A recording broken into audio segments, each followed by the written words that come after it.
সাবেক স্বরাষ্ট্র প্রতিমন্ত্রী সোহেল তাজ ৫৫ বছর বয়সে বাগদান সম্পন্ন করেছেন। রোববার একটি ফিটনেস সেন্টারে বিশেষ মুহূর্তে আংটি বদল করেন তিনি। তার কনে হয়েছেন আয়রন গার্ল খ্যাত শাহনাজ পারভীন শিমু। শিমুর বাড়ি ঠাকুরগাঁ জেলায়।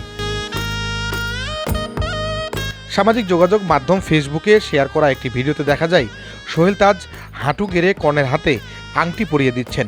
ঘটনাটি ঘিরে উপস্থিত সবাই উচ্ছ্বাস প্রকাশ করেন এবং হাততালি দিয়ে মুহূর্তটি উদযাপন করেন। শিমুর ফেসবুক প্রোফাইল বলছে তার পুরো নাম শাহনাজ পারভীন শিমু, বাড়ি ঠাকুরগাঁ। বিভিন্ন ফিটনেস সেন্টারে ট্রেনার হিসাবে কাজ করেছেন। যুক্ত আছেন বাংলাদেশ রাগবি ফাউন্ডেশনের সঙ্গেও। বর্তমানে কাজ করছেন সোহেল তাজের মালিকানাধীন ইন্সপায়ার ফিটনেসের ট্রেনার হিসাবে। বলা যায় ফিটনেস নিয়ে দীর্ঘদিন ধরে কাজ করে আসা সোহেল তাজের জীবনের সঙ্গে এই বিশেষ অধ্যায়ে জড়িয়ে গেলেন ইন্সপায়ার ফিটনেস সেন্টারের স্মৃতিতে।